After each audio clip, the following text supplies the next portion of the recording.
everyone, guys! Another Tuesday, another Ayuda Day na naman tayo. Alam naman natin na dito sa dropshipping business na every Tuesday ito talaga ang kinikiligan namin. So guys, gusto ko lang po i-share sa inyo na bago ko po i-share tong income this week, gusto ko lang po malalaman niyo guys na this is not a brag kasi gusto ko lang po i-share sa inyo kung magkano po ang kita ko within this week. As in, this week lang talaga guys. So, super thankful talaga ako sa JC Premier, sa House of Franchise, and syempre sa mga coaches namin kasi super napaka-supportive po talaga. And then, yung system po talaga na ginagamit namin is very effective po talaga siya. So, bakit ko to sinishare sa inyo guys? Kasi ang daming mga OFW dito na naghanap ng extra income na nahihirapan pa hanggang ngayon na mag-decide sila.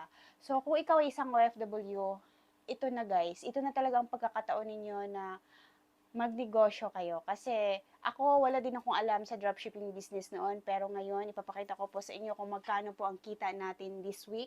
Imagine guys, this week only. Ayan.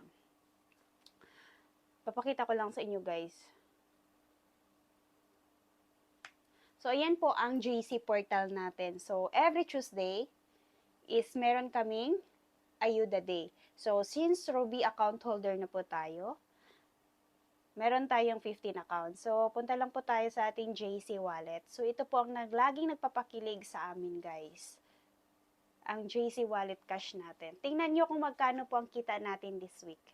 So, 110,800. Yan po ang kita natin this week dito sa ating dropshipping business. Kaya, kung ako sa inyo, kung nahirapan pa din kayong maghanap ng extra income or any side hustle na gusto nyo madala anytime or anywhere at gusto nyo ma-operate kahit saan kayo, ito na po guys, dito na po tayo sa dropshipping business. Kasi iba talaga ang negosyo na meron kang team at meron kang magandang sistema.